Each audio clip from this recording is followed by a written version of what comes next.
determine where you're going is, number one, is your pastor.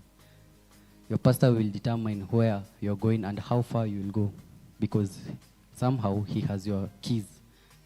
Fear. The second thing is your environment. Your environment, it will determine where you're going.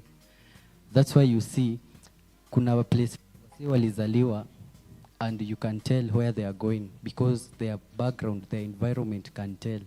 Hallelujah. Kwani umeboeka? Eh? Are we together? Are we together?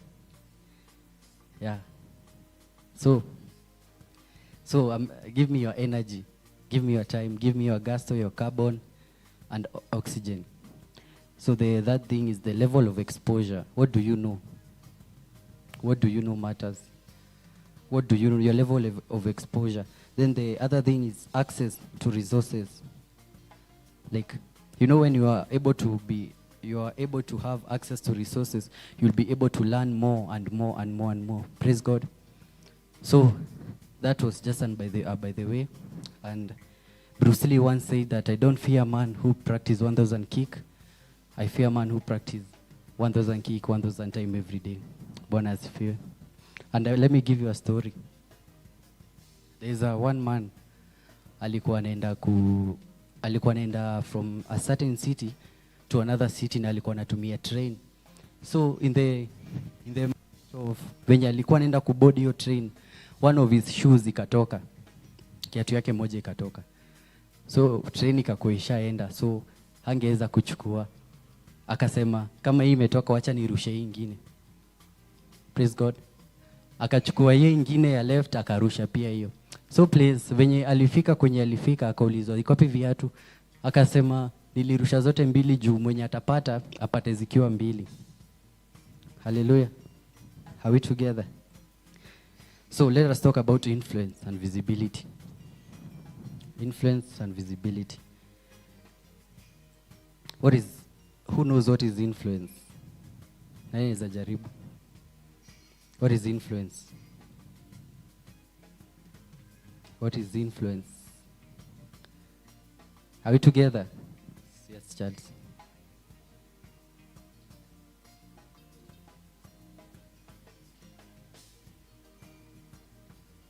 Correct. The ability to get people to listen and to acknowledge what you say, that is influence. And what is visibility? Visibility. Charles, visibility. Yeah? Right. So, nataka nionyeshe in the both two world, in the both spiritually and in the both the earth like we are living. Sawa. Ukiangalia Jesus alikuwa very influential. Jesus had a very big influence. That's why unapata Jesus alikuwa able kuongea na wamama, alikuwa able kuongea na wababa, na alikuwa able kuongea na watoto. Wamama tunaona the ladies, they are the ladies that alikuwa anaongea na yeye, si ndio?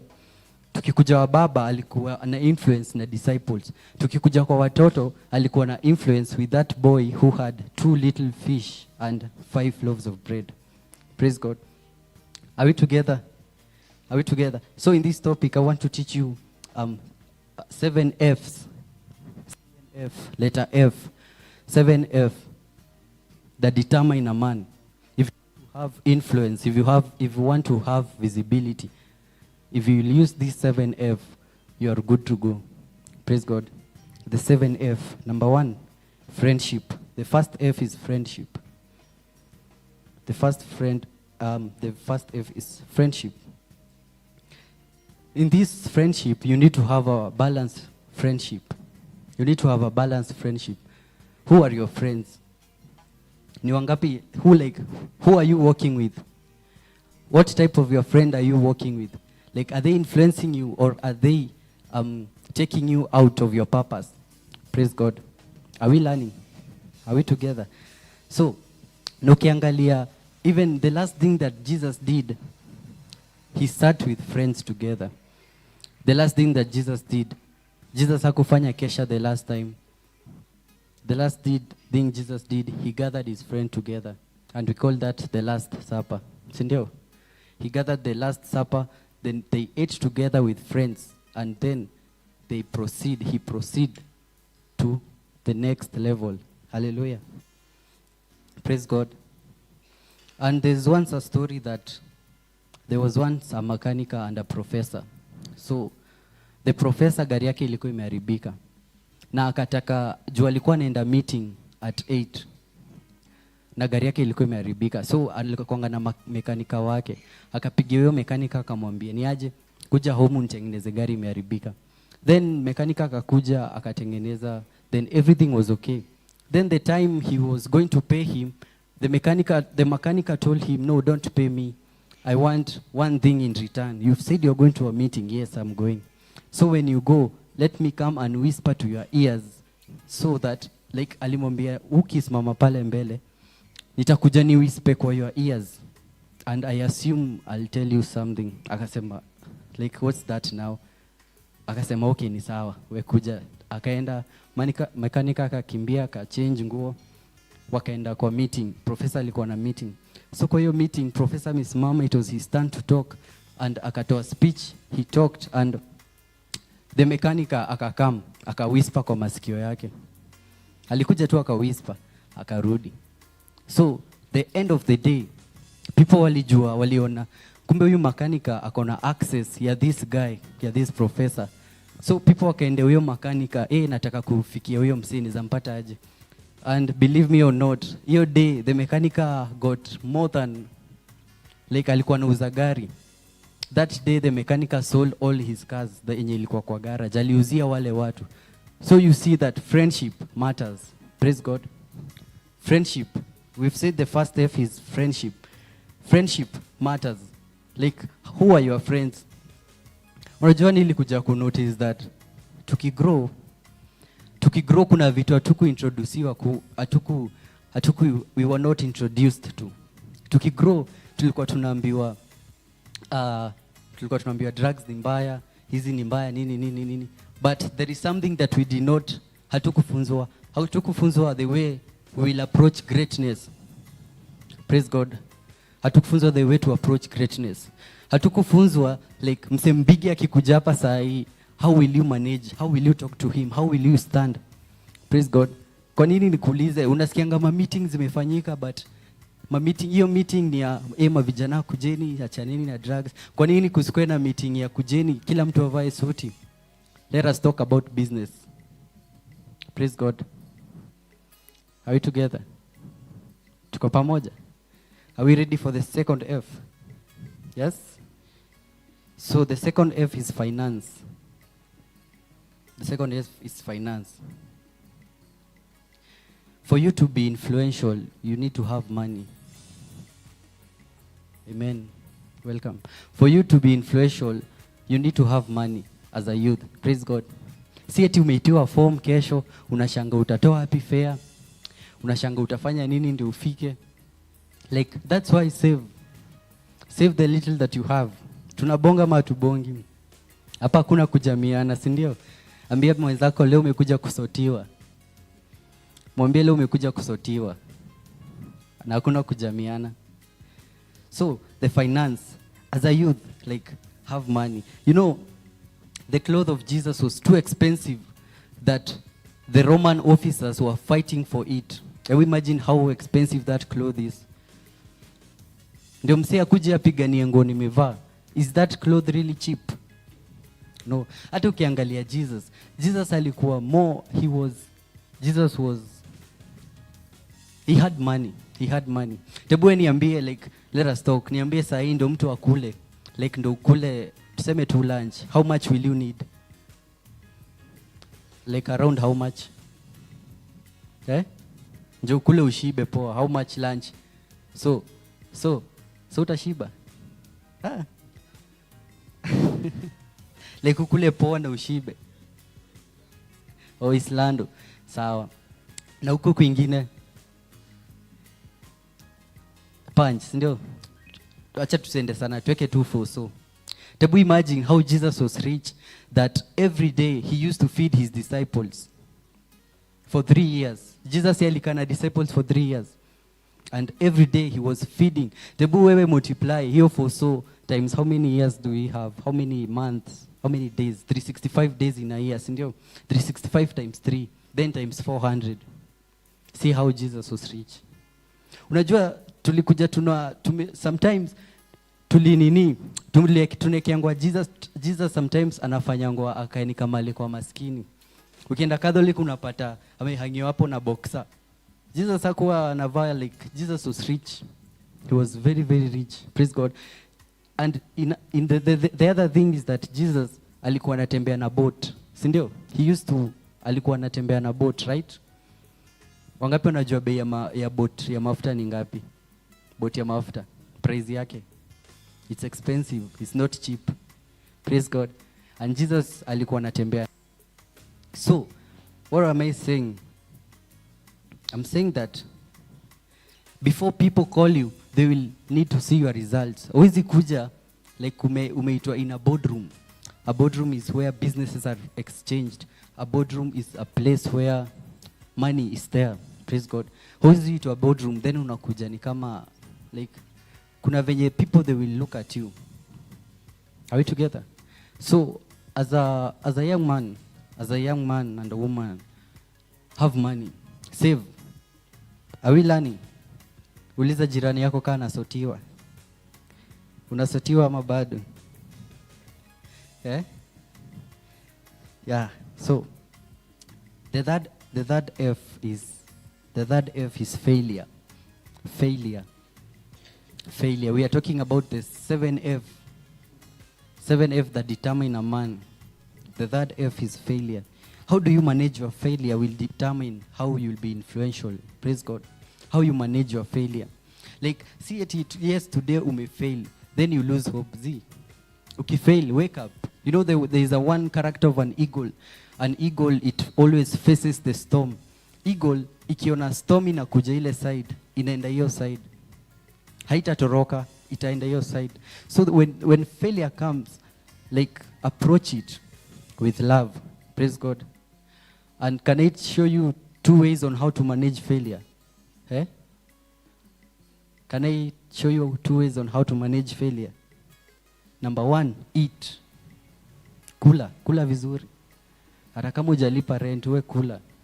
Hata kama umeenda loss ingine mbaya sana, kula. Praise God. That's the first way to manage failure. Eat.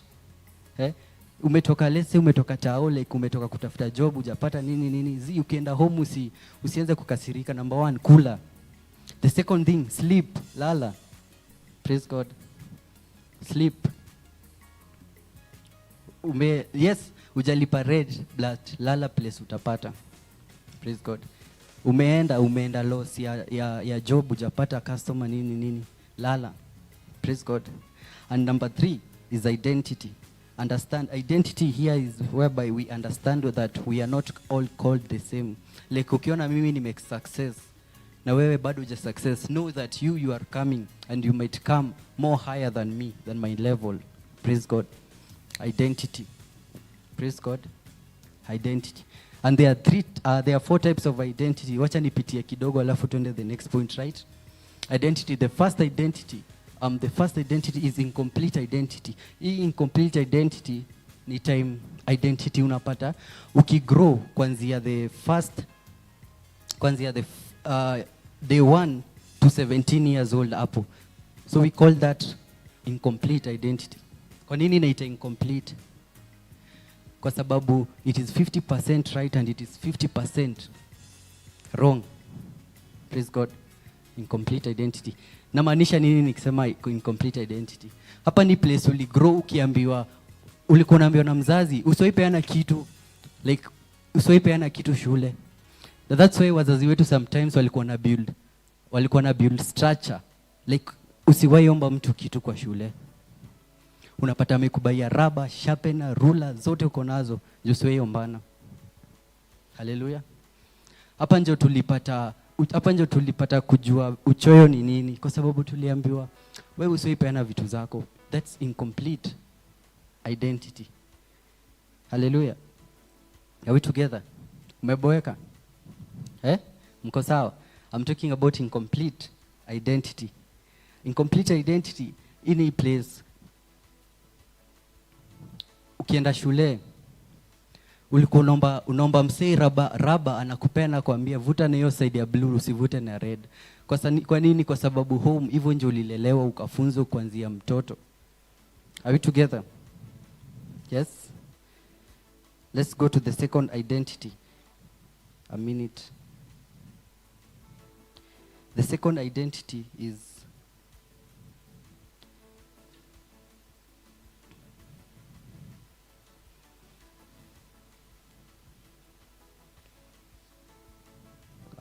number 2.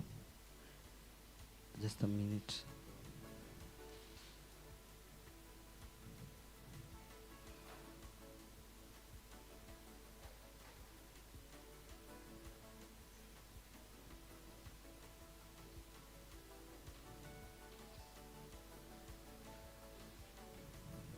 Yeah.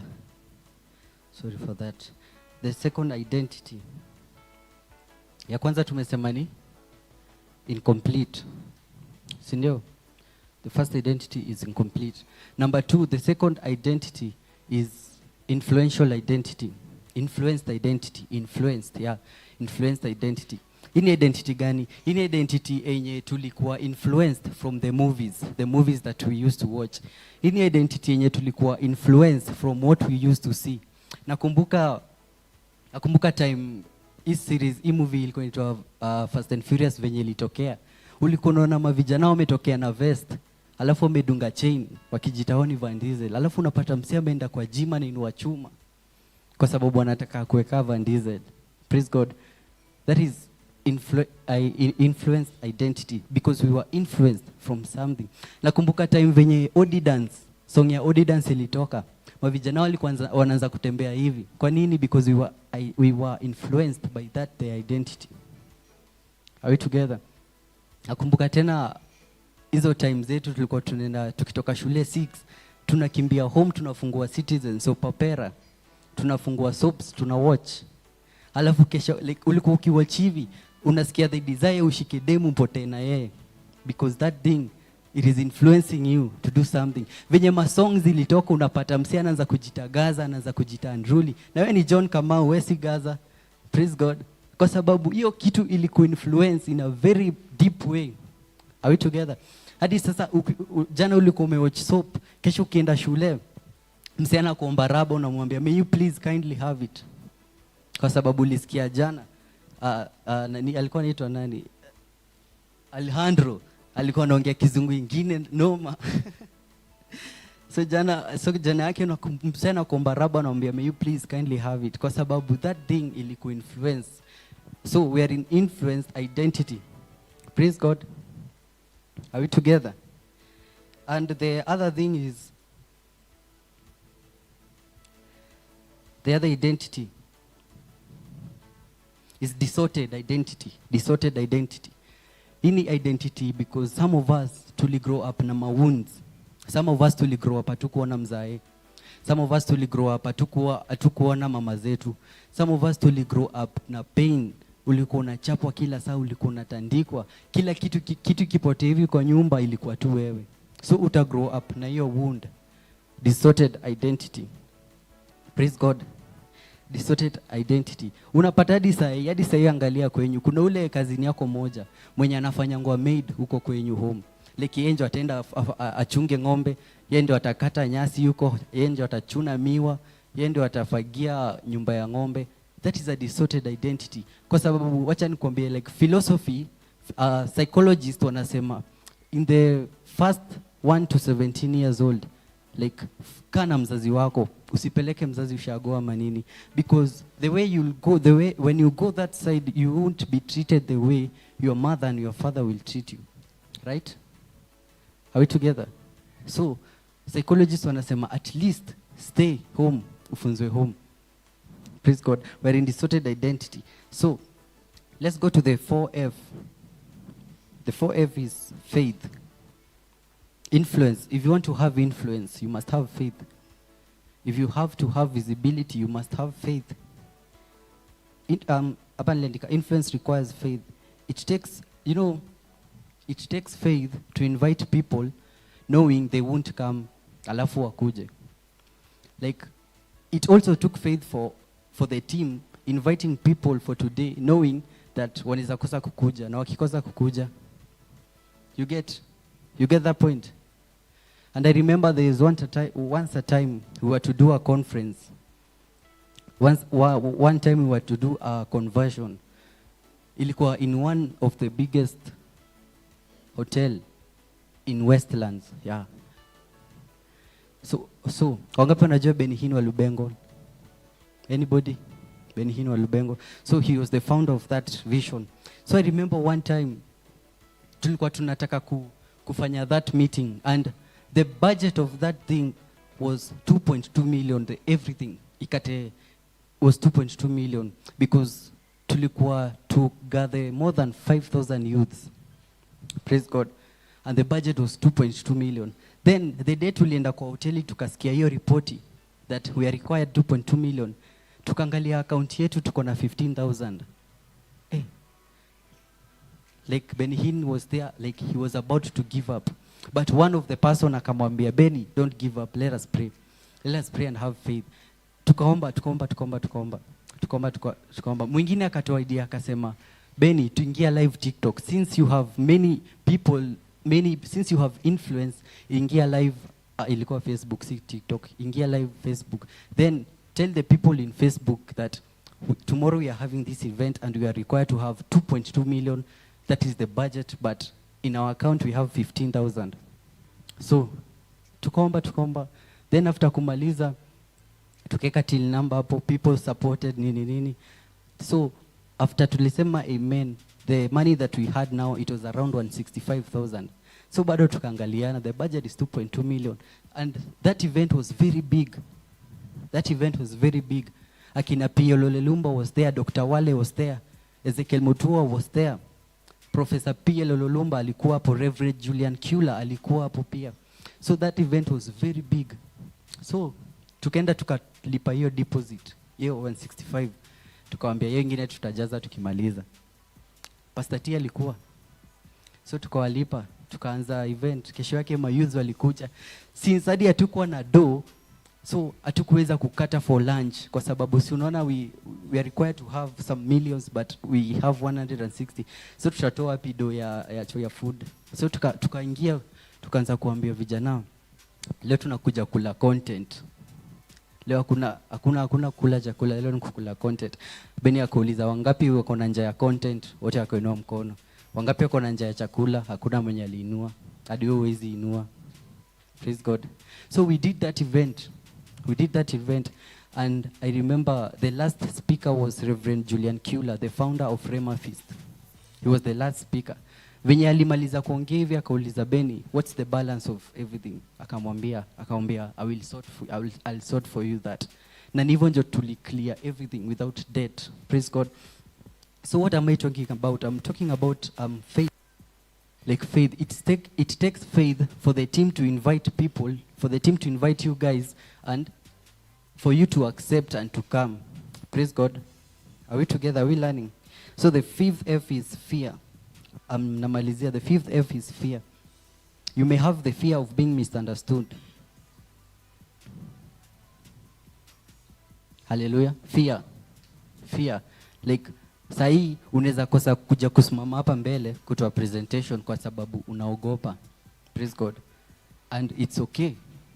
We won't blame you, it's okay. So, learn how to manage your fear.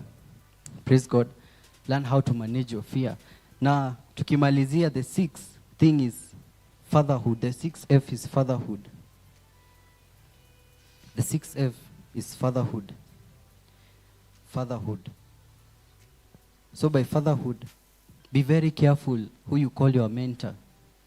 Be very careful who you call your spiritual father, because be very careful who fathers you. Be very careful mwenye anakulead hapo mbele, because he may take you to the right way, in the right direction, and as well he might take you to the wrong direction. Praise God. Are we together? Tumalizie hapo. Hallelujah. So I'll end up with a story. There's a story that there's once a boat. What do we call the biggest boat? Ship. Inaitwaje? the biggest. Ilitangwaje sheep? Huh? Let's say sheep. There was once a sheep. Ilikuwa, it was not working for 4 years. Then the owner of that sheep aliita many mechanics wakuja waangalie nini shida. Mechanics wakakuja wakapata shida, hawakujua shida ni gani. So there was once a man alikuja akaingia hiyo area na nyundo. Akaingia na nyundo kwa ndani kwa hiyo sheep. Then after some few minutes akamaliza akatoka. Sheep ikakuwa sawa. So akaenda kwa boss akamwambia, boss akamuuliza, how much will I pay you for because you have fixed the sheep? Akamwambia, pay me $10. Boss akasema hapana. So umeingia hapo tu sahi hata 2 minutes haijaisha na kulipa aje $2, $10.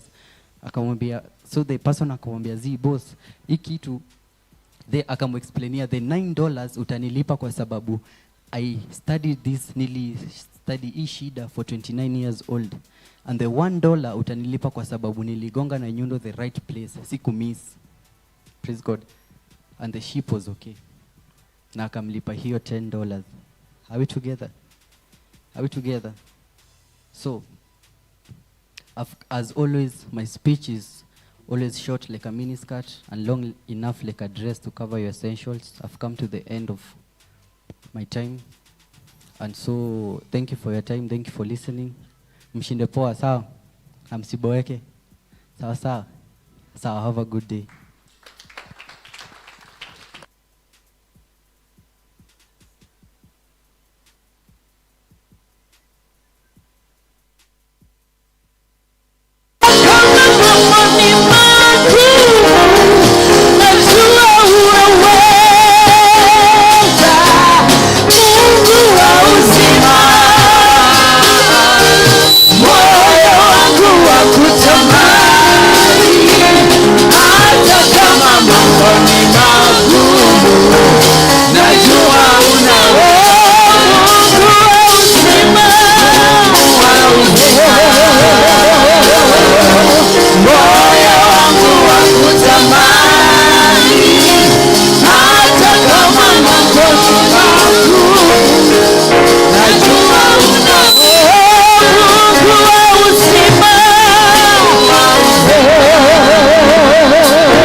Proverbs chapter 8 and verse 17, that I love those who love me, and for them that shall seek me diligently shall find me. Praise the Lord. Praise the Lord.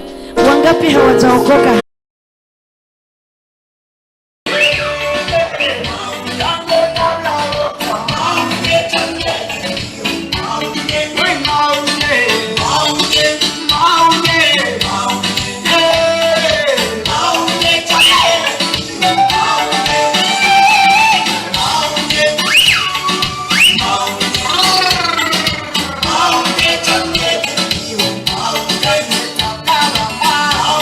Hallelujah.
Umejawa na upendo usiopungua, rani bayande debosi.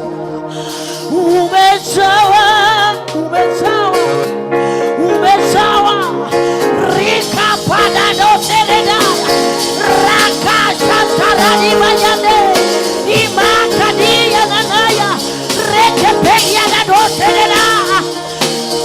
Umejawa na rehema na neema tele. Umejawa na rehema na neema tele. Baba umejawa na rehema na neema tele.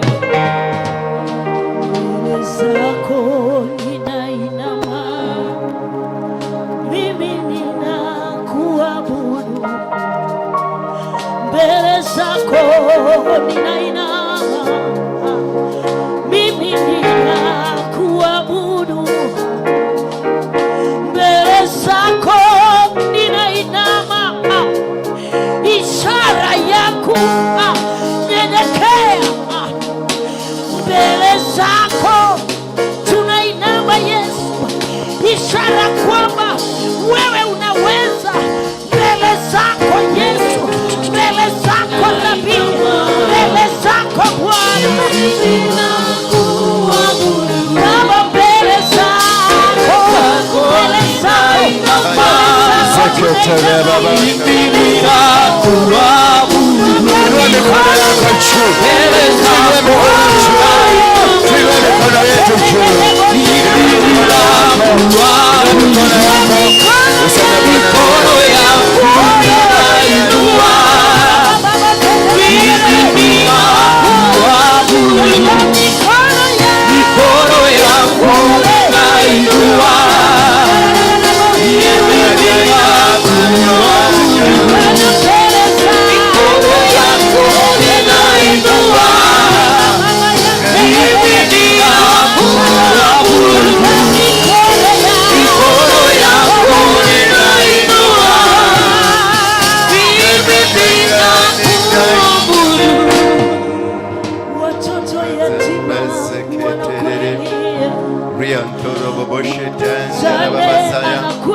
tunakuabudu. Inua tu mikono yako juu, mwambie Mungu, fungua tu mdomo wako, fungua kinywa chako, mwambie Mungu, nimekuja hapa siku ya leo, nimekuja nikuabudu, nimekuja nikutane na wewe, nimekuja nipate baraka zako, nimekuja kusamehewa dhambi zangu, nimekuja kufunguliwa. Fungua tu kinywa chako. Thank you. Asante. Baba, katika jina la Yesu Kristo, tuko mahali hapa kwa ajili kukuabudu. Tuko hapa watoto wachanga, wakubwa, wamama, wazee na hata wababa, kwa ajili ya jina lako. Tumekuja kukutukuza. Hatufai kabisa kuwa katika nyumba yako, hatufai kabisa kuitanishwa na wewe, lakini tu katika hali hii tulio, tumekuja tukusema sisi ni watoto wako. Katika jina la Yesu Kristo tunasema, semeni amen. Unaweza kuketi chini, na kama kuna kiti kilicho mbele yako hakijakaliwa ni chako. Bwana Yesu asifiwe sana. Na naomba kila mtu atulie, kusipatikane mtu anaamuka, anaenda, anafanya nini. Na kama unavaa kofia yako ni mzuri, iweke chini, itoa kwa kichwa kwa muda. Umesikia? Tunajua unakuaga na kofia, na kofia yako ni mzuri sana, na tunaipenda kwa sababu ni mpya. Lakini sasa iweke chini, toa. Tunajua uchanuagi nywele, na tunakupenda hivyo hivyo. Uchanuagi nywele, tunakupenda tu hivyo, maana nywele si ni yako, yeah? Na hata tunajua unavuta guru, na guru ni yako. Sasa iweke kando. Hata bangi, si ndio? Si ndio? Bwana Yesu asifiwe sana. Habari zenu? Salimia aliye karibu na wewe, mwambie karibu sana. Msalimie kwa mkono, umwambie unapendeza. Mwambie tena unapendeza. Mwambie sura yako inapendeza. Hata moyo wako unapendeza. Unapendeza sana. Mpige makofi mwenzako. Haya. Asante. Nataka nichukue dakika 2, 3, 4 na mtulie. Kukuje kuwe na mtu hapa mmoja hapa karibu na hawa. Unajua hawa ni mang'aa. Hapana, nitachapa mtu kofi. Ni mkubwa, ni munani?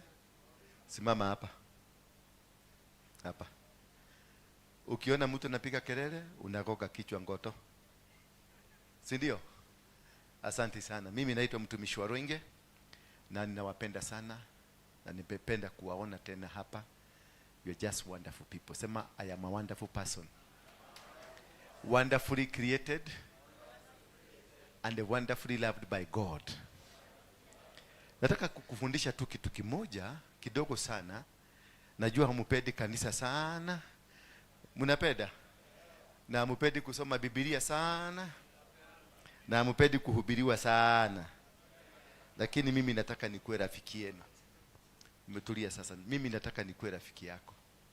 Ni nani angetaka kuwa rafiki yangu? Inua tu mkono kama ungetaka kuwa rafiki yangu, na kama hautaki kuwa rafiki yangu, amuka utoke. Nyinyi wote ni marafiki zangu. Ni kwa nini unataka kuwa rafiki yangu?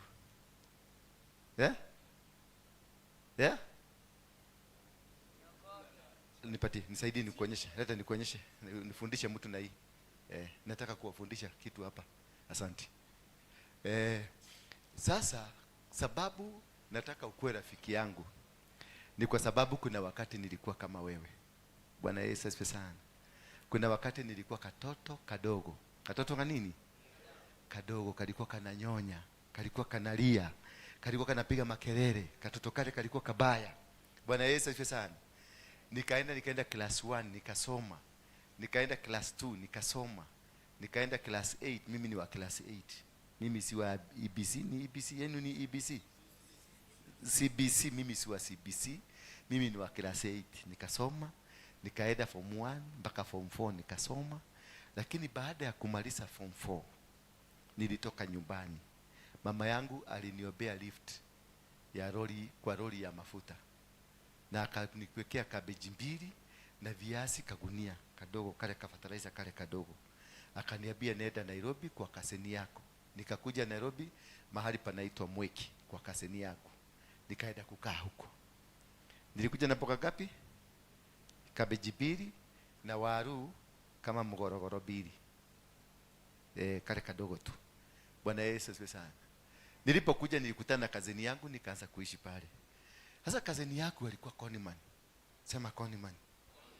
Alikuwa mule watu wa wash. Sasa alikuwa anaoshia watu pesa watajirike, lakini yeye hakuwa anataka kutajirika. Maana alikuwa anaambia watu kileta noti moja ya 1,000 nitaiosha itoke noti ngapi? 3. Kila noti moja ilikuwa inatoa noti ngapi? 3. Sasa ile swali nilikuwa najiuliza, sasa kwa nini usafishie watu pesa, wakuwe na pesa, si wewe jioshe yako? Unaenda unachukua noti moja unatengeneza 3. Hiyo 3 sitatengeneza zingine 9. Hizo 9 zitatengeneza zingine. Lakini sasa alikuwa anaambia watu walete nini? Alikuwa anaambia walete zao. Bwana Yesu asifiwe sana. Sasa katika ile hali alikuja akashikwa na polisi. Aliposhikwa na polisi, mimi nikawachwa kwa nyumba. Mwenye landlord akakuja akajua ikube nyumba ni ya wakora. Sema wakora. Nikakuja nikafukuzwa. Sasa kulikuwaga na vijana kama huyu. Amuka tu my friend. Alikuwaga kama huyu na mwingine alikuwaga kama huyu. Kuja. Wewe niwe naita. Hata alikuwa anapoteza akili venye amepoteza tu. Simama hapo, simama tu hapo. Sasa hawa walikuwa wanakuja wanaokota makaratasi, wanaokota mabati kwenye ploti yetu hapo wakipita. Wakati nilifukuzwa nao hawa kama hawa, sisemi hawa, kama hawa walipokuwa wakipita, mimi nikawajoin, tukaanza kuenda na wao. Na nikaanza kuokota mabati kama wao, nikaokota makatoni kama wao, nikaokota makaratasi kama wao. Na walafu wao, mimi nilikuwa mtu mzuri, sikuwa navuruta guru, lakini wao walikuwa navuruta nini? Guru. Sasa na mimi nikawauliza, hii kitu mnavuruta ni ya nini? Wakaniambia unataka kuoja? Nikamwambia ndio. Akaniekea. Walipovuruta hivi, wakaniambia fanya, nikafanya. Hapo na hapo dunia ikakuwa giza. Mimi nikakaa chini na nikakuwa sioni chochote, nikakaa chini, nikalewa. Kutoka hapo nikaanza kuendaka namna gani? Alafu wakanifundisha kuogea. Sasa maze najua wewe unanipeka wewe kwenda. Sasa tukaokota, ketini sasa asante. Tulipookota mabati ya kwanza, tulienda tukapimiwa, tukatengeneza, mimi nilitengeneza shilingi mia ngapi? 100. Hiyo ilikuwa pesa mingi. Sijawahi kuona pesa kama hiyo ikiwa yangu. Kesho ingine nikaambia tuamuke, tuende tukaokota makaratasi tena. Tukaokota, the following day nikatengeneza mia ngapi? 200. Tukaokota siku ya 3, nikatengeneza 500. Sasa mimi nikasema badala niendage na wao, nitengeneze pale karibu na Mweki police station. Pale police station ya Mweki hapo kuna reli. Nikatengeneza kanyumba kama karatasi. Sasa hawa walikuwa naokota, wananiletea, ninawapimia, ninaenda ninauza. Nikakuwa mdosi. Bwana Yesu asifiwe sana. Sasa hawa machokora wote wakaanza kulete makaratasi, wanalete mabati, ninawapimia, naye mtu mwingine anakuja anachukua na pick up. Wakaanza kulete Mweki mzima, baka Jiro, baka upande ya Kayole, wakaanza kulete hapo. Nikakuwa mdosi, nikaanza kupatiana. Mimi nilikuwa chokora, nikaanza kuhusa. Nilikuwa safara, si ndio? Nilikuwa safara. Na kutoka hapo nikaenda pale Jiro, pale juu kabisa Jiro, kuna mahali kuna kichijio. Nikaanza kununua mifupa, nikiuzia watu walikuwa nakuja kununua mifupa. Na nikaendelea hivyo, nikakuwa kichokora kikubwa. Hapo ndio tulikutana na watu walikuwa waizi, wabuduki, hapana wakupiga watu geta. Wakaniambia pesa ya kushida hapo kiokota pesa hii kidogo kidogo haiwezi kukusaidia. Fiinya mtu na bao hapa unampora. Sasa tulikuwa tunafiinya mtu, tunamuinamisha hivi, anamwaga kila kitu, tunafanya nini? Hapo ndio nilianza maisha ya kuenda polisi. Nikashikwa, nikapelekwa Mweki pale Kasarani, nikafugiwa tena, nikatoka tena, nikafugiwa, nikafugiwa, nikatoka. Hapo bado ndio tukakuja hapa Dadora dubbing site. Mimi ndio nilianzisha hiyo kitu ya Dadora. Hiyo ya kumwaga takataka hapo. Sasa tukiwa hapo ndio nilikutana na waizi wakubwa, waizi wa buduki na tupisto. Tule tu bonoko. Sasa tulikuwa tunakuja tunakuekelea hapa. Unasema hiyo ni toi? Niachilie. Unafikiria ni toi? Ni toi? Hadi hapana, unamwambia pesa zangu zote. Maisha ikakuwa hivyo. Venye nilijikuta nikifanya crime, mimi sikujua. Venye nilijikuta nikiwa mwizi, sikujua. Baadaye nilibadilika nikakuwa mwizi sugu, mwizi mkubwa wa buduki. Nikaanza kuiba kwenye banki. Hapa Barclays, mabanki hizi hapo Zondope, hakuna banki hapa sijaiba, nilikuwa ninaenda kuiba. Lakini baadaye nilikamatwa na polisi, nikapigwa risasi. Hii mwili yangu nimepigwa risasi 12. Na nimeenda jela mara 50 na ngapi? Hakuna jela Kenya hii sijaingia, mara 52. Nikaenda, nikahukumiwa kunyogwa mara 2. Huko jela inakataa kuninyoga. Bwana Yesu asifiwe sana. Kuna kitu nataka nikusaidie siku ya leo, ya kwamba whatever the situation you are in today will not determine what you are going to become. Bwana Yesu asifiwe sana. The situation ambayo uko kwa siku ya leo will never make you what you are going to become. I can see a minister here, I can see a president here, I can see a businessman here. Saizi naingianga ndege venye nataka. Next week niko Germany. Bwana Yesu asifiwe sana. Sasa Zakaria anasema twende na wewe. Bwana Yesu asifiwe sana. Kutoka Germany naenda Britain. Hallelujah. Kutoka Britain naenda America. Si kurudi, naenda shwi. Nilikuwa mwizi. Nilikuwa nafuta guru kama nani? Kama huyu. Bwana Yesu asifiwe sana. Bangi nilifuta kama nani? Kama huyu. Hujaivuta? Lakini na wewe ushavuta. Ile ya kutest, si ile ya kuvuta. Ulitest. Huyu alitest. Hata huyu alitest, si ndio? Nani wewe ushaitest? Wewe wewe hata siku test. Wewe nikukaa nayo. Bwana Yesu asifiwe sana. Banki nilifuta. Kila kitu nilifuta. Ujue ya kwamba nikitoka nyumbani si kutoka kwa familia maskini. Nilisoma mpaka form 4. Walinisomesha na nilikuwa na B+ nikitoka huko. Nilikuwa nimeitwa Nairobi University. Lakini nilikataa kuenda. Nikaenda uchokora. Nikaenda kufanya mambo mengine itongo pia pressure. Lakini out of the situation, nikiwa katika hiyo hali, nikiwa katika hali ya uchokora, nikiwa katika hali ya wizi, nikiwa katika hali ya kumagamaga na kutagataga huko, ndio ilinipeleka mpaka Mukuru kwa Ruben. Watu wa Mukuru kwa Ruben, mkono juu. Watu wa Mukuru, mnataka niseme msimame? Si mnajulikana tu. Nilikaa Mukuru kwa Ruben. Nikiwa Mukuru kwa Ruben nikaanza kuuza mutura, na nikaanza kuuza kitu inaitwa waliogo, nikaanza kuuza vitu vingine na matubo, tukakula, tulikuwa tunauzia watu hapo. Bwana asifiwe sana. Sijui kama mnanisikiliza. Mnasikia venye nasema? Na katika hiyo hali tulikutana na mtu anaitwa Buju. Buju naye alikuwa gamuisi. Mnajua Buju? Buju simama wakuone. Buju alikuwa muisi wa magari. Ukimwona hivi akitoa sauti akulalisha chini, unalala chini na mwagilia mpaka spare wheel ya gari penye imewekwa. Sauti tu. Tukashikana na yeye tukaanza kuiba na wengine wengi. Lakini kuna kitu kilikuja kikafanyika katika maisha yangu. Kuna maisha ilikuja ya wokovu. Na nikachange. Bwana Yesu asifiwe sana. Kwa hivyo what you are today is not permanent. You may lack your education. Labda ulizaliwa na wazazi ambao hawakujiweza. Labda ulizaliwa katika Mukuru kwa Ruben. Labda ulizaliwa Dadora. Labda ulizaliwa wherever you are born will not determine what you are going to become. Bwana Yesu asifiwe sana. Juzi nilikuwa Russia na nikakutana na president wa Russia anaitwa Putin. Tukasema na yeye. Nikiwa hapo kama nakunywa chai, picha ikanitolea nikiwa chokora nikivuta guru.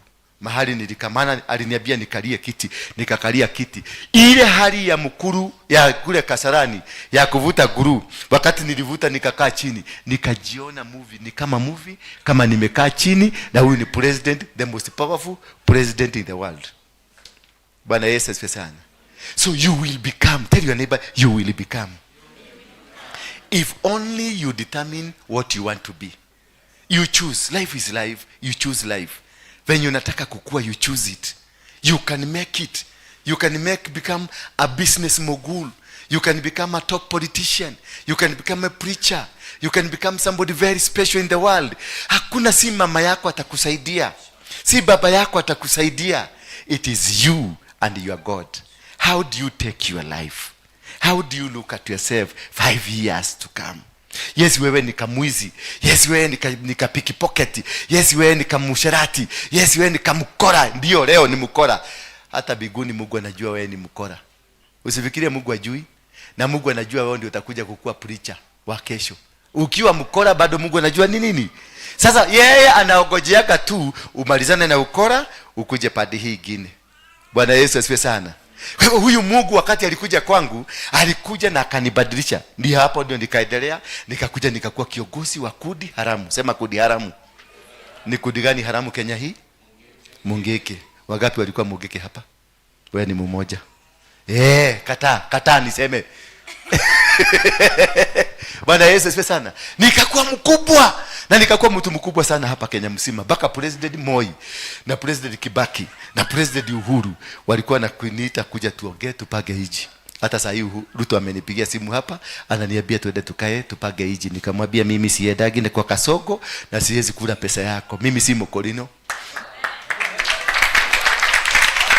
Bwana Yesu asifiwe sana. Kwa hivyo katika maisha ambayo tunaishi, you determine what you become. Just how you handle yourself. It is not about your parents. Ati walikuwa na pesa. Babangu alikuwa na pesa, ni tajiri. Mamangu alikuwa na pesa, ni tajiri. Lakini haikunizuia kuwa chokora. Haikunizuia kuwa mwizi. Haikunizuia kupoteza mwelekeo. Lakini determination ambayo ilikuwa ndani yangu ya kuona I have a future. I have a plan. God has something for me. Because in the book of Genesis chapter number 1 verse number 26, Biblia inasema namna gani? Let us make a man who looks like us. Tutengeneze mtu ambaye anafanana na sisi. Kwa hivyo unafanana na nani? Kwa hivyo nikikuita Mungu nitaweza kuwa nimekosea? In the likeliness, katika mfano na katika mienendo na katika mazingira na katika kila kitu tunafanana na Mungu. Ndivyo Biblia inasema verse 27. In the likeliness of God, man and woman was created. Sasa niambie, unasemaka Mungu ni mkubwa ama Mungu ni kama mtoto? Mungu ni mkubwa. Ndiye amekupatia uhai. Ndiye amekupatia kila kitu. Si ndio tunamuitanga saa God? Yes. Sasa wewe ukivuta guru, huyo saa God anavutaka guru. Wewe ukiiba, huyo saa God anaibaga. Wewe ukifanya ukora, huyo saa God anafanyaga ukora. So ni wapi mlipoteana na Mungu? Because you are the image of God. You are carrying God. You are God yourself. What went wrong? Ni nini ilikosekana? Ni nini? Akashuhudia akamwambia binadamu, nimekupatia power. Nimekupatia dominion, nimekupatia utawala. Utawale dunia hii, ufanye kila kitu dunia hii, nimekupatia mamlaka yote ya dunia hii. Sasa kumbe wewe unakuaga na mamlaka. Mlikuwa mnajua hivyo? Ndio unaona hata guru ukivuta ni mamlaka. Hata bagi ukivuta ni mamlaka. Hata ukienda kuiba ni mamlaka. Maana ulifanya decision. Kitu yote unafanyia decision ni nini? Lakini pia una uwezo wa kusema mimi sitakuwa nikiiba, mimi sitakuwa mkora, mimi sitakuwa mtu mbaya, mimi sitakuwa kitu kibaya, nitakuwa mtu mzuri. Bwana Yesu asifiwe sana. Kwa hivyo kuna maamuzi unaweza kufanya. Usifuate huyo ambaye mko na yeye. Maana huyo mko na yeye hujui atakuja kukua nini. Mimi wale tulikuwa nao machokora walikufaga. Mimi nimebaki na mimi ni mtu mkubwa Kenya hii. Mimi ni mtu mkubwa duniani hii. Na kama mimi ningewafuata, tungekufa na wao. Maana kuna wakati ilifika nikaambia Mungu, sasa mimi nataka kukaa kama wewe, maana uliniumba kwa mfano wako. Uliniumba kwa mazingira yako. Uliniumba ni kuabudu. Uliniumba nikae kama wewe na nifuate sheria zako na nikae kwenye sheria zako. Na nikamuuliza Mungu, nisaidie sasa. Nilipokuja hapa nikaobewa na mapasta, nikaokoka. Kutoka hapo nikaona kitu kingine ambacho sikuwa nikiona. Kumbe kuna life ingine mzuri. Ukitoka kwa hiyo bangi, ukitoka kwa hiyo madawa, ukitoka kwa hiyo usherati, ukitoka kwa hiyo ukora, ukitoka kwa hiyo nini inaitwa peer pressure, kuna kitu kingine kinafukukaga kwako. And God, the glory of God inakuja juu yako. Your life changes. Mimi nakumbuka siku moja nikiishi pale Soweto, nilikuwa Kayole, nilikuwa na kugunywa kwa mama mwingine. So watu wa Soweto wako wapi? Watu wa Soweto? Yes. Nilikuwa naishi hapo Soweto. Hapo panaitwaje? Muungano. Hapo Muungano. Hapo ndio nilikuwa nakunywa kachanga kwa mama Nyabura. Si mnajua mama Nyabura? Hapo nimekunywa chang'aa. Nilikuwa naenda nambebea mavitu zake, nambebea mizigo, nambebea pombe kutoka kwa chini, ananipatia glasi mbili ya nini? Ya chang'aa. Hiyo ndio ilikuwa malipo.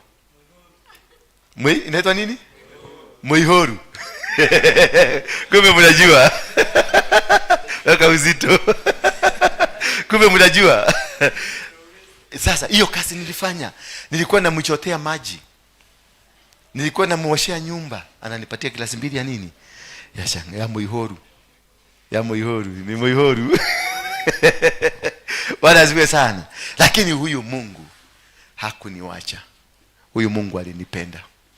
Huyu Mungu aliona kuna kitu kilicho ndani yangu. Maana wakati ulitengenezwa kwenye image ya Mungu, kuna kitu Mungu aliweka ndani yako. There is a power. Kuna authority. There is something in your heart ambao unahitaji tu kuifungua. And the God in you will be seen. And the power that is in you will be witnessed. Saizi mimi naogeaga, kila mtu ananyamaza. Hello? Nikiogea hivi, kila mtu ananyamaza. Nikiogea kwa YouTube, kila mtu anasikiliza. Nikiogea kwa crusade, watu wanajaa. Nikienda kwa minister, kama leo asubuhi nimetoka kwa minister huyu wa nini? Wa internal security. Sikuona na appointment, nilienda nikagoga. Na nikasimama kwenda kufungua, nikamuuliza, "Can I see you for a minute?" Kuna watu wamekaa hapo miezi 3 wakitafuta appointment. Lakini nilimuuliza, "Can I see you for a minute?" Because there is grace in you. There is power in you. There is something that is in you. If only you can unveil it. Uifugue tu, ifuguke. Utaingia kila ofisi na watu wakikuona wanatetemeka. Huyo mzee aliniambia ngoja kidogo nimalizane na huyu mtu alafu nikuone. Akiingia ndani kitu kingine kamwambia, "Unajua unacheza na nani? Toa huyo mko na yeye kwanza, umalizane na kiongozi wa Mungu." Bwana Yesu asifiwe sana. Akaambia minister mwenzake, minister alikuwa ndani, akaambia minister mwenzake, "Toka kidogo nimalizane na mchungaji." When grace speaks and you have the power and you have that grace, you are not a poor person. You are not an idiot. Wengine wanakujua kama mkora, wengine wanakujua kama mtu bure, wengine wanakujua kama takataka, wengine wanakujua watu ukipita hivi unaona kila nyumba imefungwa kwa sababu umeonekana. Sura ile inapitaga na kitu imeonekana. Lakini wacha nikwambie, hiyo sura ndio minister atafungulia mlango. Hiyo sura ndio watu watainamia. Hiyo sura ndio itafungua milango. Hiyo sura ndio itafanya vitu vifanyike. Bwana Yesu asifiwe sana. Only what you need. Turn around your life. Just turn around. Tell Jesus, "I want you to be my leader." Ambia Yesu, nataka kuwa kiongozi wangu. Mimi nilikuwa kiongozi wa Mungu, nilikuwa natishia watu maisha, lakini nilikuwa nalala jela. Siku hizi mimi naingia kwa ofisa, yule alikuwa ananishikaga, namwambia nataka kukuona bila appointment. Anafukuza watu ndani, amalizana na mimi ndio nitoke, maana niko busy, hataki kusubua mtumishi wa Mungu. Bwana Yesu asifiwe sana. Hataki kukosea mtumishi. Lakini kama ni zamani GSU mara moja, GSU hapo ningekuwa ndani. Sasa hiyo nimelalishwa, nimewekwa pigu ya miguu na mikono. Bwana Yesu asifiwe sana. Mpaka jamaa ameshangaa, haje sasa. Milango inafunguka. Mwambie mwenzako, ukimkaribia Yesu, mwambie tu, ukimkaribia Yesu, umtambue kama kiongozi wa maisha yako, milango itafunguka. Milango itafunguka. Paulo na Sila waliomba. Paulo twende makofi.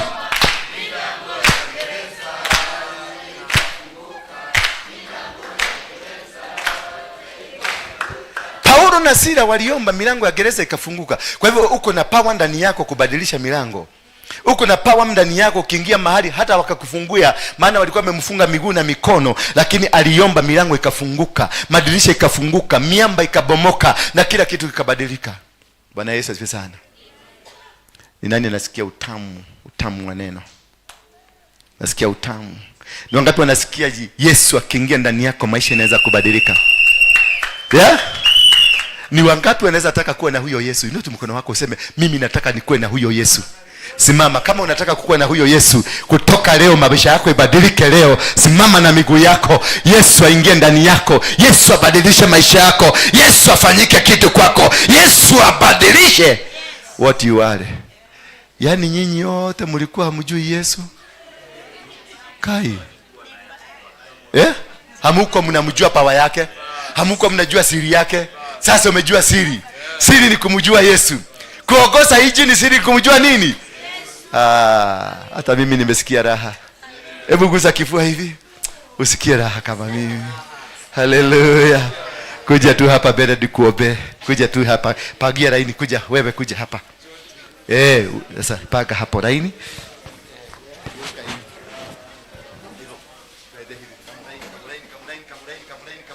Mtu wote anataka kumpokea Yesu, kuja tu hapa.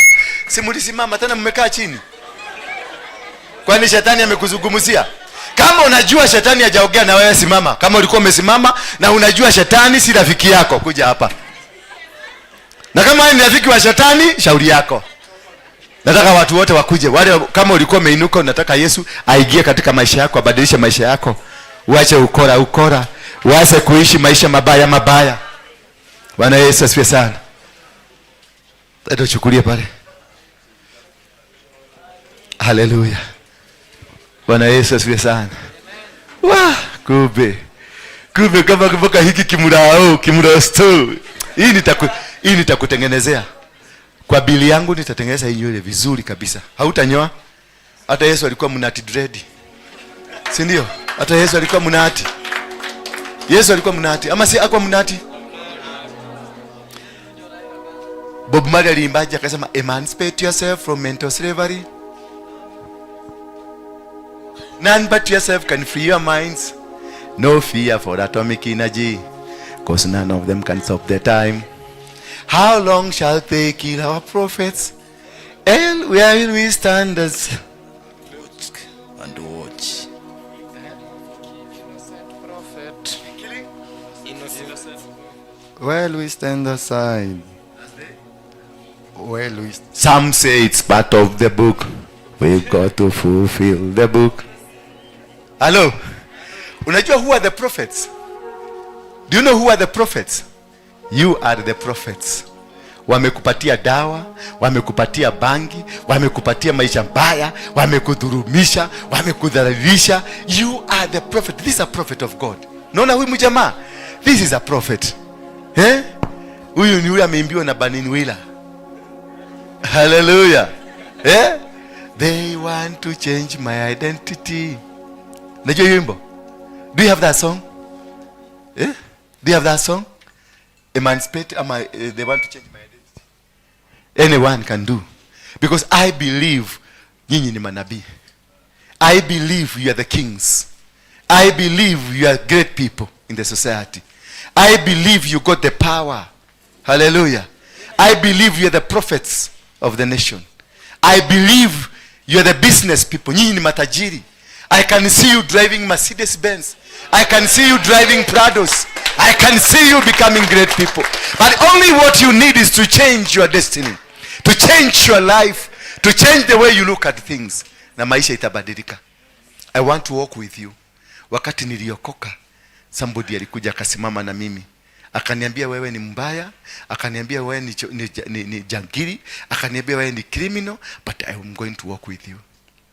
Akanisaidia nikabadilika. Akaninunulia baka maguo. Akaninunulia kila kitu na akanilipia school fees ya kusoma mambo ya Bible. And my life changed. Sasa hizi unaona kama mtu hivi hivi? Unanionaje? Ni wapi umeenda hapa? Ni wapi umeenda kaona kanisa supu kama hii? Inaruka. Ni hapa tu. Mtu alikuwa kachokora, mtu alikuwa chini kuliko wewe. Mtu alikuwa safara kukuliko sasa. Mtu alikuwa hopeless, useless. Mtu alikuwa hana meaning katika dunia hii. Mtu amepigwa marisasi. Nataka nikuonyeshe. Ndio nini ifanyike? Kamiti, ukienda kamiti Brokodi 38, enda waangalie utapata jina yangu hapo. Ukienda Manyani, jina yangu iko hapo. Ukienda Naivasha, kila prison kubwa nilikuwa napelekwa na escort ya magari 8 ya GSU. Flying Squad ilitengenezwa kwa sababu yangu.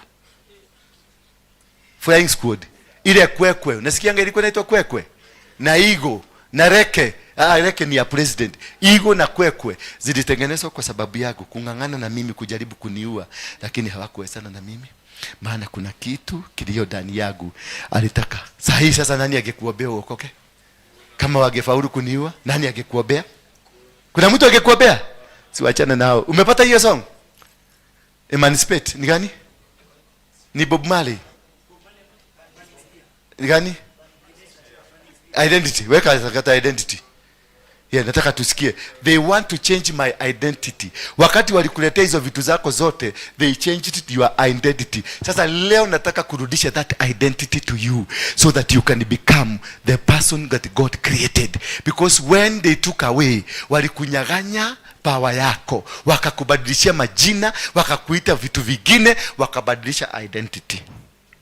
Siwe nani unaongoja nani? Haya. Sikiliza sasa. Twende tu mosmos. So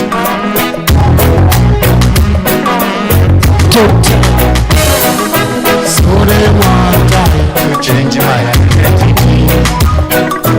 Musically.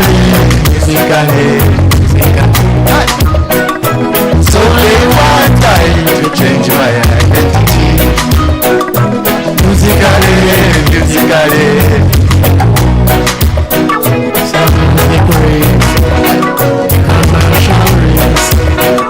Kata.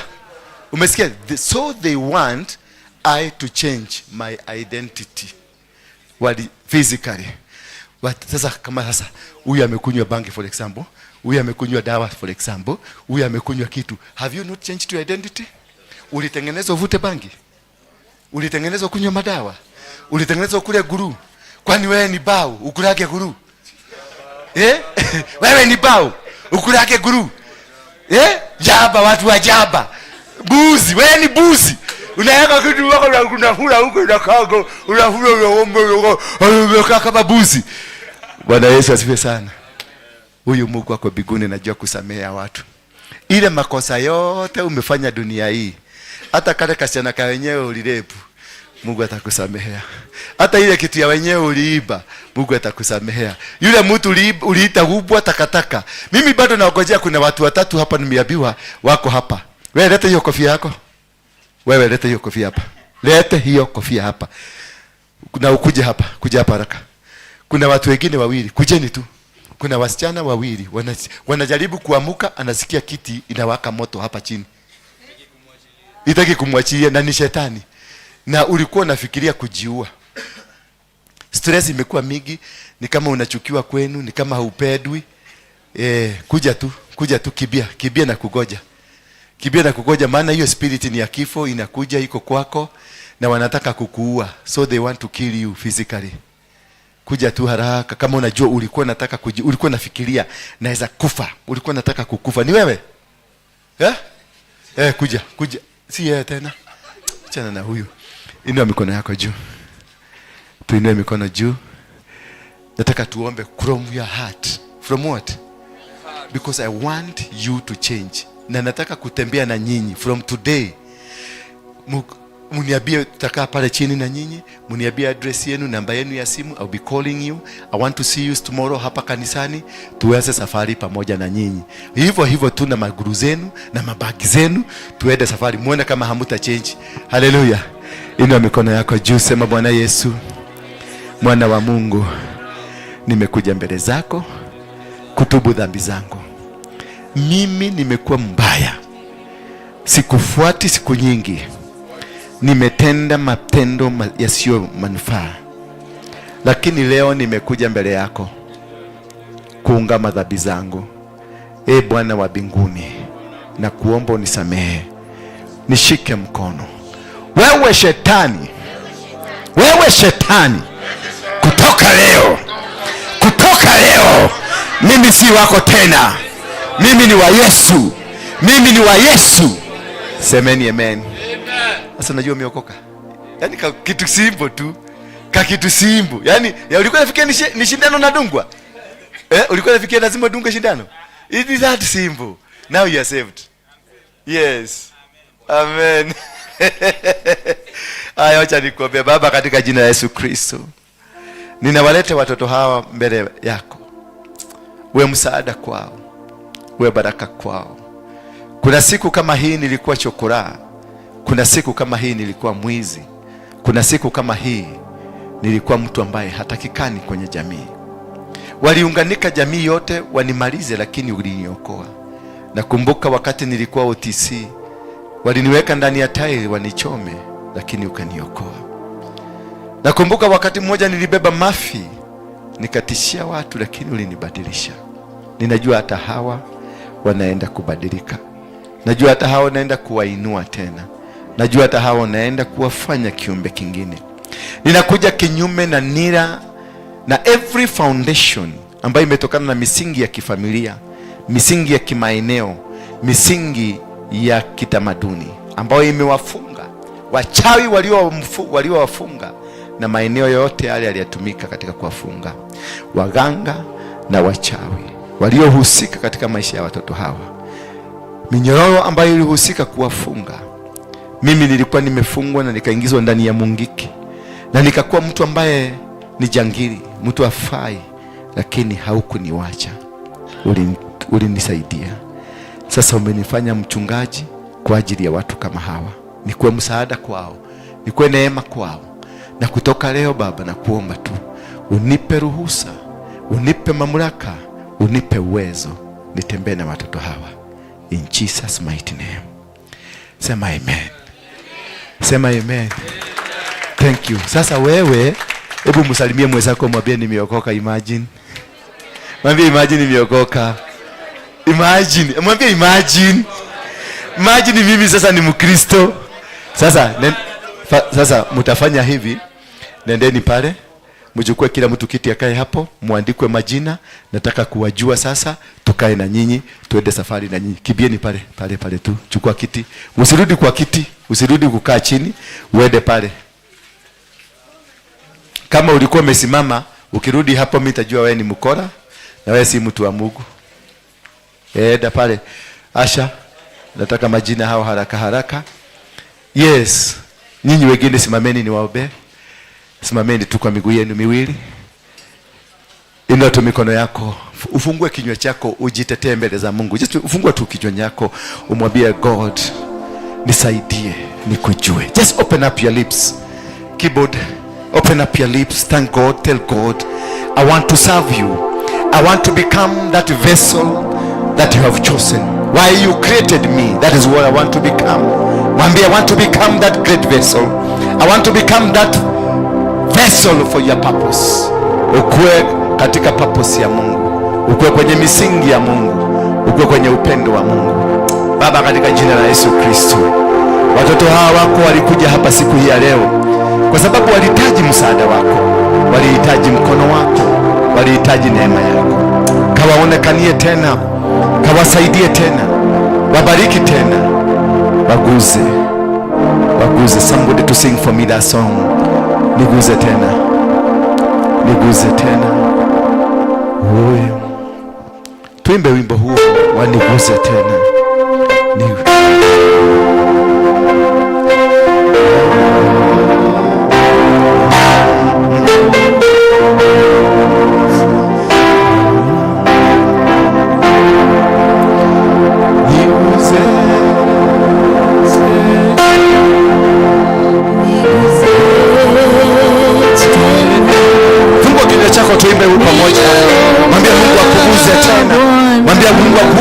Maisha yako tena, akufanye kile chombo ambacho anataka wewe ukue.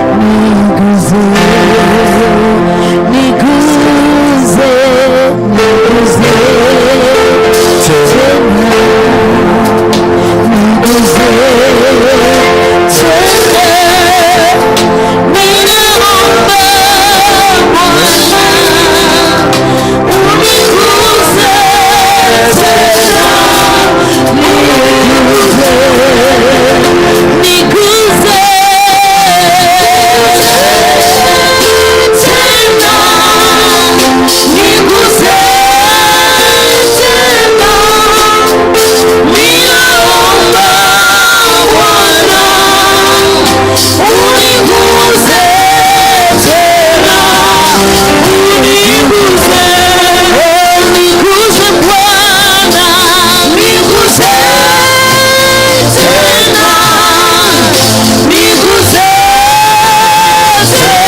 Mtunze mtoto huyu, ako shule, ako nyumbani, wengine wanatafuta kazi, wengine wanatafuta ajira, wengine wanatafuta chakula. Kawabariki wanapoenda nyumbani, wasaidie, wafanikishe kwenye malengo yao, kwa msaada kwao, kwa msaada kwa sababu ya familia zao. Na kama kuna vitu ambavyo vimewafuata kutokana na misingi ambao wametoka ya wazazi ama misingi ya kimaeneo, mambo hayo yote na yakasambaratike na yakavunjike. Kutoka leo waitwe wana watakatifu, wana wa nyumba yako. Waendelee kuona utukufu wako na ishara zako zitembee na wao, na kwa kila njia na kwa kila pande wakaweze kuonekana. Baba, kwa ishara kubwa, kwa mwanga kwao, kwa baraka kwao. Nira zozote ambazo zinaweza kuwa zinawafuata zote na zikatike katika jina la Yesu Kristo. Naomba na kuamini nikijua ya kwamba unaenda kutenda. In Jesus mighty name, somebody say amen. You may be seated. Mpige Yesu makofi unaoenda uenda kukaa chini. Pige makofi mazuri.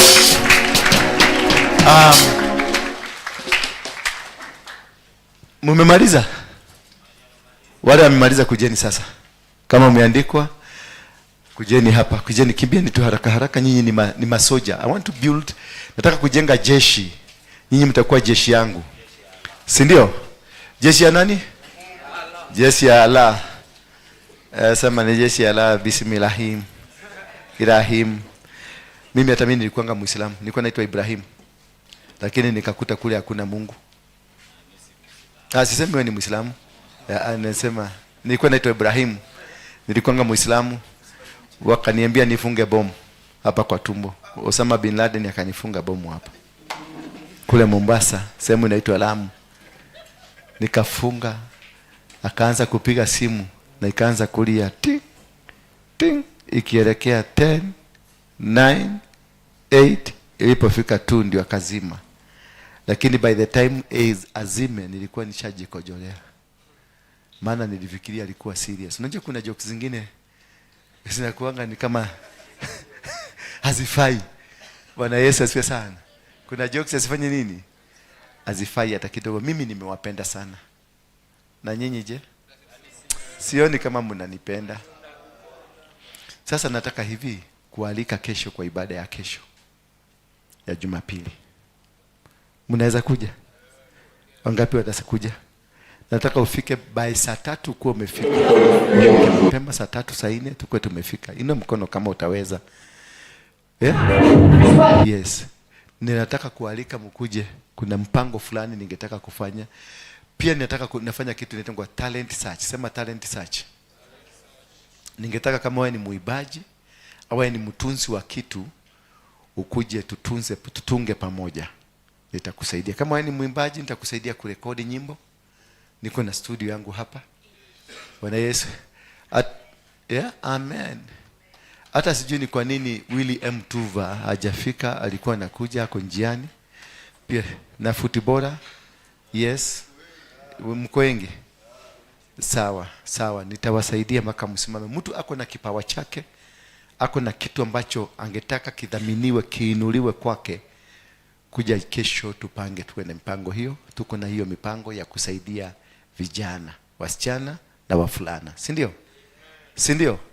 Alafu ndio tuendelee. Na kama ni masomo pia tunaweza kuendeleza. Bwana Yesu asifiwe sana. Na kama ni scholarship, kama ni college, we can try. Tutaangalia tu how best we can be able to do.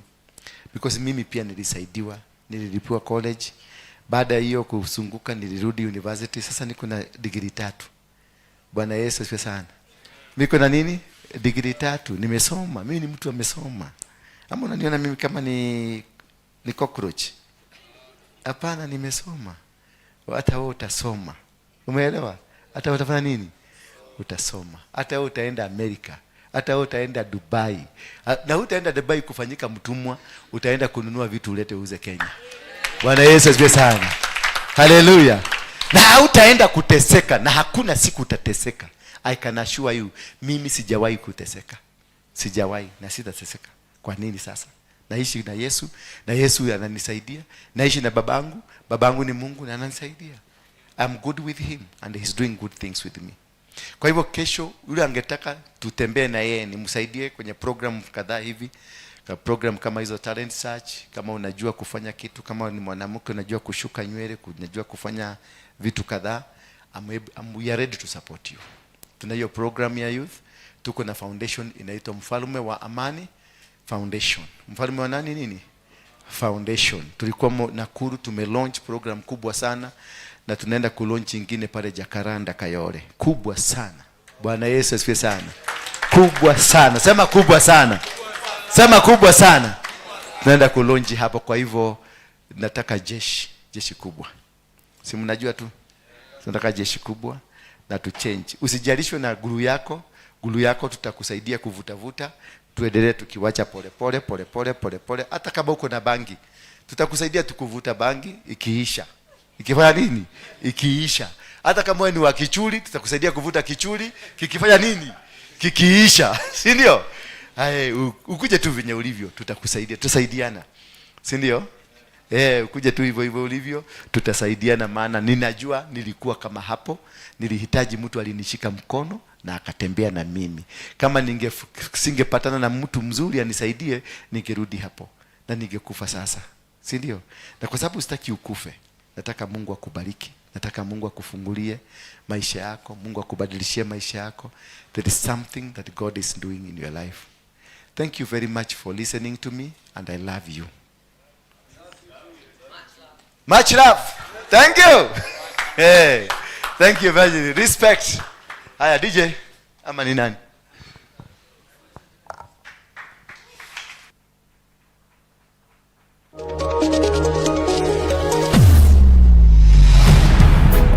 Bethel Clouds TV, empowering lives.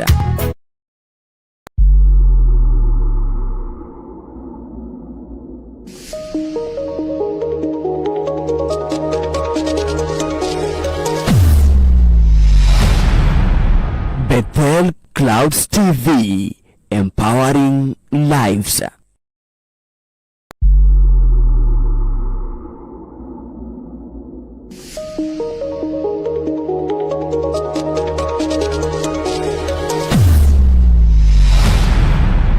Bethel Clouds TV, empowering lives.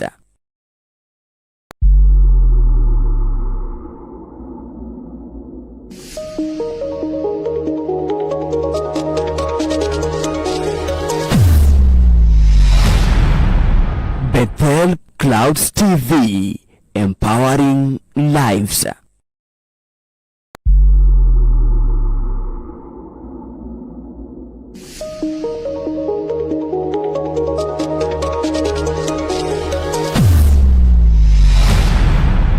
Bethel Clouds TV, empowering lives.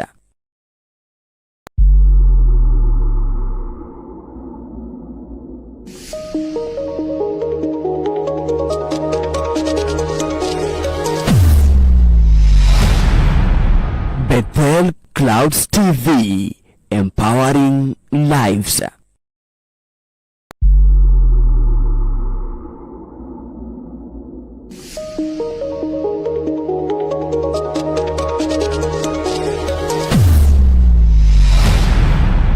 Bethel Clouds TV, empowering lives.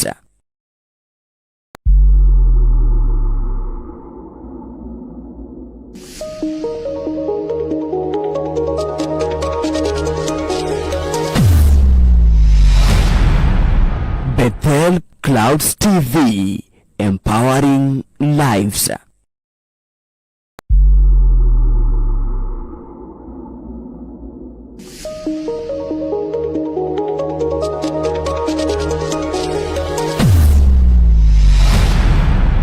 Bethel Clouds TV, empowering lives.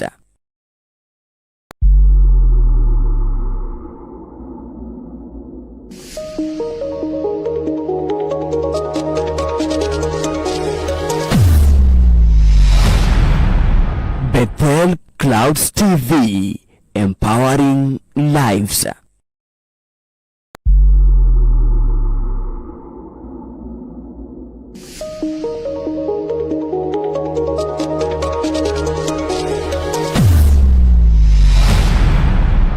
Bethel Clouds TV, empowering lives.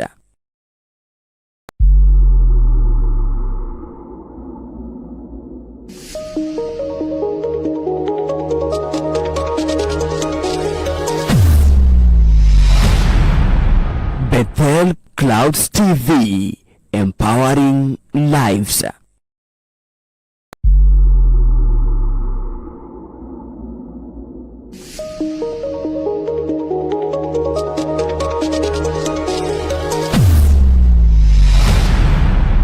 Bethel Clouds TV, empowering lives.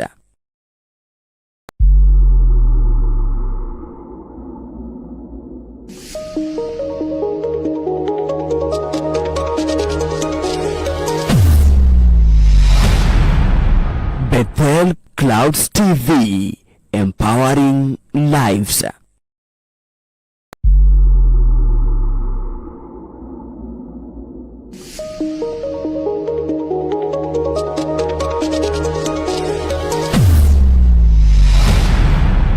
Bethel Clouds TV, empowering lives.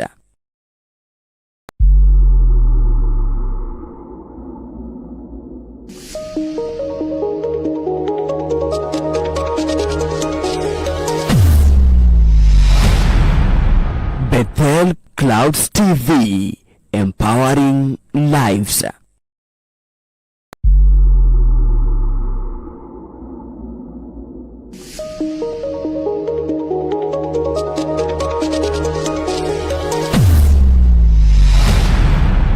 Bethel Clouds TV, empowering lives.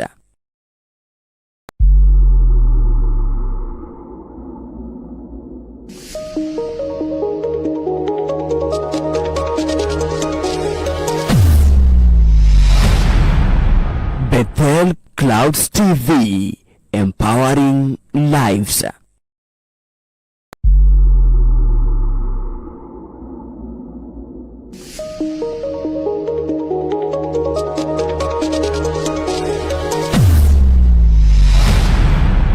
Bethel Clouds TV, empowering lives.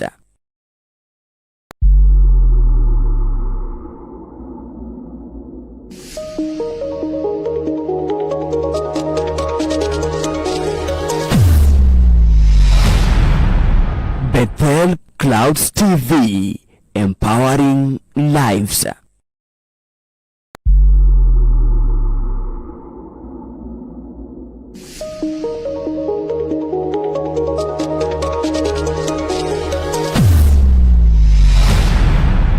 Bethel Clouds TV, empowering lives.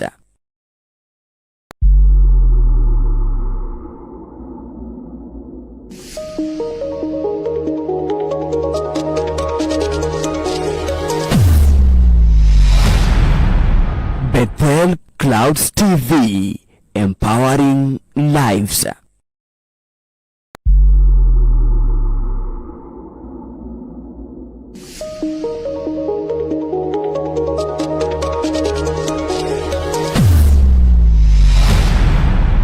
Bethel Clouds TV, empowering lives.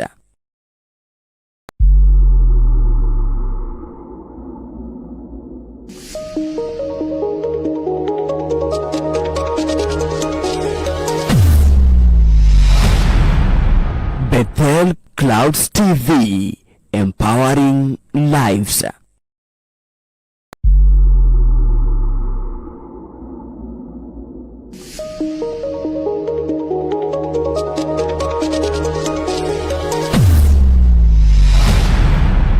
Bethel Clouds TV, empowering lives.